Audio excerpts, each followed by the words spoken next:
अब देखो solubility and solubility product of sparingly soluble salts and फिर solubility of sparingly soluble salts in different situations.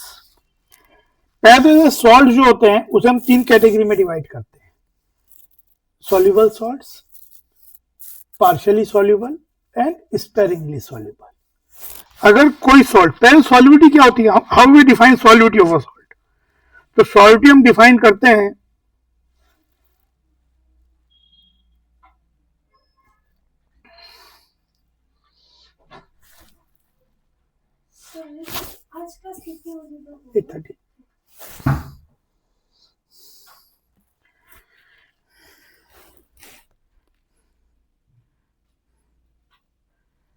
solubility S से represent usually करते हैं हम लोग मोल पर लीटर में, यानी जो सॉल्यूट है या जो सॉल्ट है वो कितना मोल एक लीटर सॉल्यूशन में डिसॉल्व हुआ, इसी को मोलरिटी भी कहते हैं, या ग्राम पर लीटर में भी करते हैं। ग्राम पर लीटर में क्या होगा, जो एस है उसे अगर आप मोलर मास ऑफ सॉल्ट से मल्टीप्लाई कर दोगे, जैसे अगर NaCl का सॉल्युबिलिटी 0.1 मोलरिटी है, 0.1 मोल पर लीटर है, तो ग्राम पर लीटर में क्या हो जाएगा 0.1 इंटू 40 NaOH का मोलर मास, तो ये हो जाएगा solubility in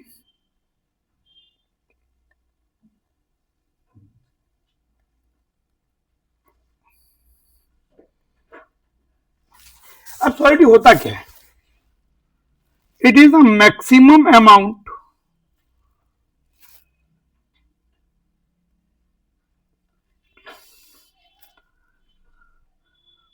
of a salt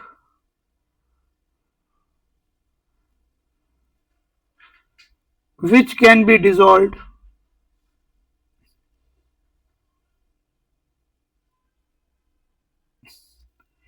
in a particular amount of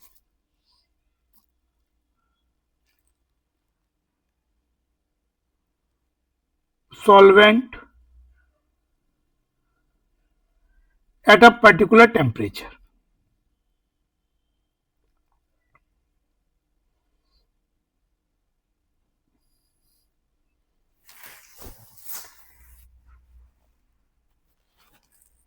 मतलब हम सपोज किसी तीन सॉल्ट को कंपैरिजन कर रहे हैं सॉल्टी का, तो हमें दो चीजें फिक्स रखनी, दो चीजें, एक तो सॉल्वेंट का अमाउंट, पहले बात तो सॉल्वेंट फिक्स है, ऐसा नहीं कि किसी सॉल्ट को आप वाटर में डिसॉल्व कर रहे हो, किसी को बेंजीन में डिसॉल्व कर रहे हो, यू हैव मतलब सॉल्टी भी विद रिस्पेक्ट टू सॉल्वेंट होगी, कुछ सॉल्ट पानी में डिसॉल्व ज्यादा होंगे, कुछ सॉल्ट दूसरे सॉल्वेंट में डिसॉल्व ज्यादा होंगे, तो यूजुअली जब तक कुछ ना बोला जाए solvent by default is water, तो ज्यादातर हम वाटर ही रखेंगे सॉल्वेंट। तो अगर तीन चार सॉल्ट मेरे पास है, उनका मैं कंपैरिजन कर रहा हूं कौन सा ज्यादा सॉल्युबल है कौन सा कम है, तो first of all my amount of solvent, अब ठीक है कहीं आप 200 ml बोतल कहीं 100 ml हो, लेकिन आपको फिर कन्वर्ट वैसे ही करना पड़ेगा, तो आपको कंपैरिजन करते समय you need to have in same amount of solvent सोचना होगा, सेम टेम्परेचर पे कितना सॉल्ट, ABCD 4 सॉल्ट है अगर ए कितना डिसॉल्व हुआ, यूजुअली दैट अमाउंट इज पर लीटर, 1 लीटर में मान लो आपने 200 ml ले लिया, तो 200 ml में अगर 0.1 डिसॉल्व हुआ तो उसी रेशियो में 1000 ml में 0.5 डिसॉल्व हो जाएगा, but you need to convert into the same amount of solvent, usually 1 litre, either in moles के टर्म में या ग्राम के टर्म में, ग्राम हो सकता है कभी मोल के टर्म में, मोल पर लीटर में अलग ऑर्डर हो, ग्राम पर लीटर में अलग ऑर्डर हो सकता है, क्योंकि ग्राम पर लीटर में क्या होगा आपको सॉल्यूट के मोलर मास से मल्टीप्लाई करना पड़ेगा, तो मान लो किसी का 0.1 इंटू उसका मोलर मास, किसी का 0.15 इंटू उसका मोलर मास, तो हो सकता है कि मोलर मास इस तरह के अल्टीमेटली 0.1 इंटू मोलर मास ज्यादा हो जाए देन 0.15 इंटू उसका मोलर मास, तो डिपेंड करता है कि आपको किस ग्राम पर लीटर में कंपेरिजन करना है या मोल पर लीटर। यूजुअली मोल पर लीटर में करते हैं।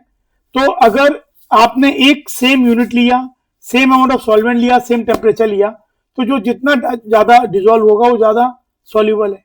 अच्छा, अब क्या होगा, एक पर्टिकुलर सॉल्ट की सॉल्युबिलिटी क्या है कि आप कितना मैक्सिमम अमाउंट उसमें, एक मान लो आपने 1 लीटर वाटर ले लिया, टेम्परेचर रूम टेम्परेचर ले लिया, तो आप कितना मैक्सिमम अमाउंट ऑफ सॉल्यूट वो सॉल्ट उसमें डिजोल्व कर सकते हो। आपने लिया, डिजोल्व हो गया, फिर थोड़ा सा लिया, डिजोल्व हो गया। मान लो आपने, पर एक पॉइंट ऐसा आएगा जब आप जो सॉल्ट लोगे वो डिजोल्व नहीं हो पाएगा, सॉल्यूशन इज ऑलरेडी सैचुरेटेड, तो उस टेम्परेचर पे और डिजोल्व नहीं होगा। तो आप बोलोगे कि ये इसकी लिमिट है, ये इसकी सॉल्युबिलिटी है, मोल्स पर लीटर में बोल देंगे। तो जिसका ज्यादा होगा वो ज्यादा सॉल्युबल है। अब एक रेफरेंस होता है कि जिन सॉल्ट्स को हम सॉल्युबल कहते हैं, स्ट्रॉन्ग इलेक्ट्रोलाइट, तो स्ट्रॉन्ग इलेक्ट्रोलाइट वाला सॉल्ट जो कि जिनकी सॉल्युबिलिटी 0.1 मोल पर लीटर से रूम टेम्परेचर पे ज्यादा हो। अगर 1 लीटर पानी में 25 डिग्री सेल्सियस पे किसी सॉल्ट का आप 0.1 मोल या उससे ज्यादा डिजोल्व कर सके कंप्लीटली उसके अंदर, तो आप बोलोगे वो सॉल्ट स्ट्रॉन्ग इलेक्ट्रोलाइट है। क्योंकि एक लिमिट तो कहीं ना कहीं आएगी। आप अगर मान लो NaCl में भी छोटा सा पानी, थोड़ा पानी ले लो और बहुत कॉमन सॉल्ट डाल दो, वो भी डिजोल्व नहीं होगा, वो भी अपना सुपर मतलब वो हो गया, सैचुरेशन से ऊपर पहुंच गया। तो ऐसा कोई बात नहीं, हम जब बोलते हैं सॉल्ट डिजोल्व सॉल्युबल है, इलेक्ट्रॉन है, तो इसका मतलब ये नहीं कि you have any limit which you can dissolve. हाँ ठीक है, NaCl 0.1 मोल पर लीटर से कहीं ज्यादा डिजोल्व हो जाता है रूम टेम्परेचर पे, पर फिर भी उसकी भी एक लिमिट है। पर एक रेफरेंस लिया गया है कि अगर किसी सॉल्ट का 0.1 मोल 1 लीटर सॉल्वेंट में, यूजुअली वाटर में 25 डिग्री सेल्सियस पे डिजोल्व कर दें, तो सॉल्ट स्ट्रॉन्ग इलेक्ट्रोलाइट है, सॉल्युबल है।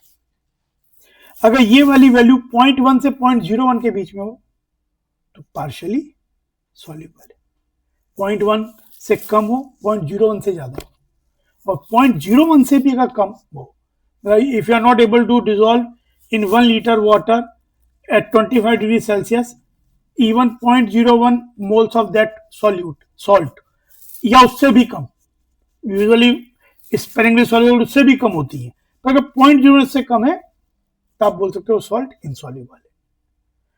तो उसको आप स्पेरिंगली सॉल्युबल या इनसॉल्युबल सॉल्ट बोलोगे। फिर उसमें कंपैरिजन है, उसमें भी ज्यादा कम होगा, पर वो in general in the category of insoluble salt आएगा। तो पहली बात तो ये हुई, ठीक है। अब होता क्या है, अच्छा हमें यहां ज्यादा पढ़ना है स्पेरिंगली सॉल्युबल सॉल्ट, क्योंकि जो पूरा स्ट्रॉन्ग इलेक्ट्रोलाइट है उसका तो क्या होगा, उसका तो इक्विलिब्रियम फॉरवर्ड ही चला जाएगा, पूरा डिजोल्व हो जाएगा, पूरा आयोनाइज हो जाएगा। भाई जैसे कि मेरे पास कोई सॉल्ट है, जब मैं NaCl लिखता हूं,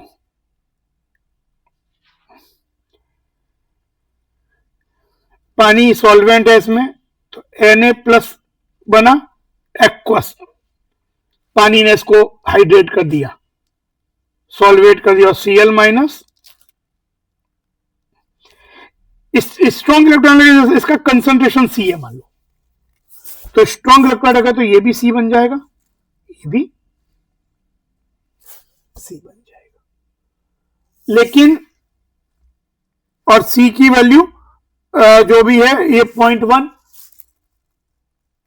मोलर से ज्यादा ये इक्वल होगी, तो ये आपके स्ट्रॉन्ग इलेक्ट्रोलाइट है। तो स्ट्रॉन्ग इलेक्ट्रोलाइट पूरे डिजोल्व हो जाते हैं। यहीं पे अगर जैसे कोई ऐसा सॉल्ट होगा, कैल्शियम क्लोराइड,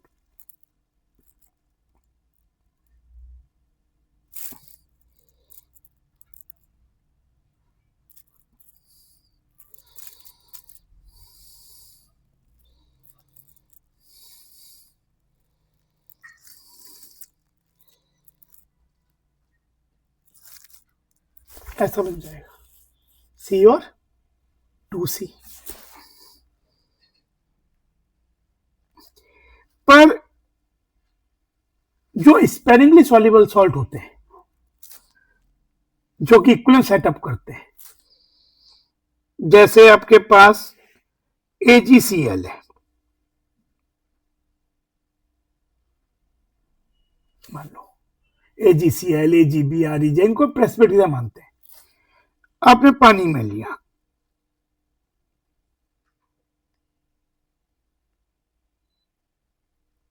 तो वाटर है, ये सरफेस पे है अभी, तो इसका कुछ पोर्शन जो कि बहुत थोड़ा होगा will go and dissolves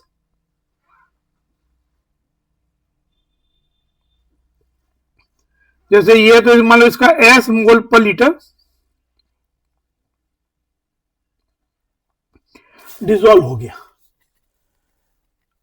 in case of strong electrolyte इस S की वैल्यू 0.1 मोल पर लीटर ज्यादा होगी। For partially it will be 0.01 से 0.1, फॉर स्पेरिंगली लेस देन 0.01। पर उसके बाद ये वाला चीज तो कहां पे है, ये सरफेस पे, ये सरफेस पे है जिसको हम प्रेसिपिटेट बोलते हैं। ये चीज इसमें डिसॉल्व हुआ, और क्योंकि बहुत कम डिसॉल्व हुआ, हाईली डाइल्यूटेड है, तो कुछ नहीं बोला जाएगा, तो बीइंग हाईली डाइल्यूटेड हम मान लेंगे कि ये फुल्ली आयोनाइज हो जाएगा। पूरा AgCl फुल्ली आयोनाइज नहीं हुआ, पर जो पार्ट डिसॉल्व हुआ वो पूरा आयोनाइज हो जाएगा, अगर कुछ कहा नहीं जाए तो। कई कई बोलते हैं कि स्पेरिंगली सॉल्युबल सॉल्ट है, वो 90% आयोनाइज्ड है। मतलब क्या हुआ, जितना डिसॉल्व हुआ उसका 90% आयंस बने, और 10% ना तो प्रेसिपिटेट है ना आयन से, बट डिसॉल्व फॉर्म में अनआयोनाइज्ड है। पर जब तक कहा नहीं जाए, हम जो डिसॉल्व फॉर्म है उसको पूरा आयोनाइज कर देंगे। क्या होगा, ये बनाएगा, एक्चुअली इनके बीच में एक इक्विलिब्रियम होगा, और ये बन जाएगा Ag प्लस एक्वस प्लस, तो ये अगर S मोल पर तो ये भी क्या होगा, 1 से 1 बनता है S। तो ultimately there will be an equilibrium AgCl solid Ag plus aqueous plus Cl minus aqueous. ये जब इक्विलिब्रियम सेटअप हो जाएगा, S और S हो गया, तो इसका K होगा concentration of Ag plus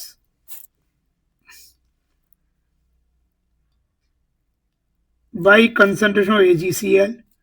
being solid इसका कंसंट्रेशन कांस्टेंट रहता है, तो इसको हम इसी के संग मल्टीप्लाई कर देंगे तो हमें एक नया कांस्टेंट मिलेगा, जिसको हम बोलते हैं solubility product.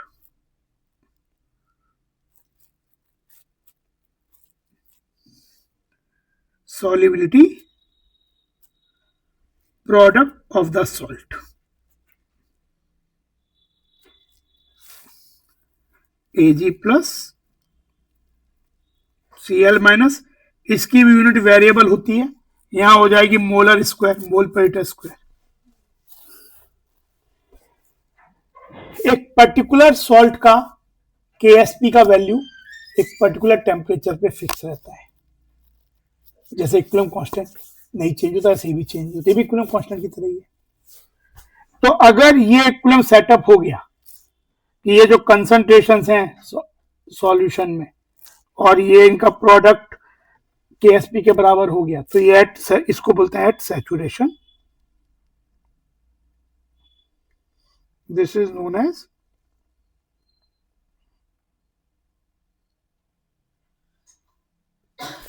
Eight saturation point, ये सैचुरेशन पॉइंट कहलाता है। अच्छा, एक चीज होती है, जैसे कोई सॉल्ट अगर ये है, मान लो Hg2Cl2 है, ये भी इनसॉल्युबल सॉल्ट है, बट ये जब आयंस बनाता है तो ये बनाता है Hg को डाइमर के फॉर्म में बनाता है।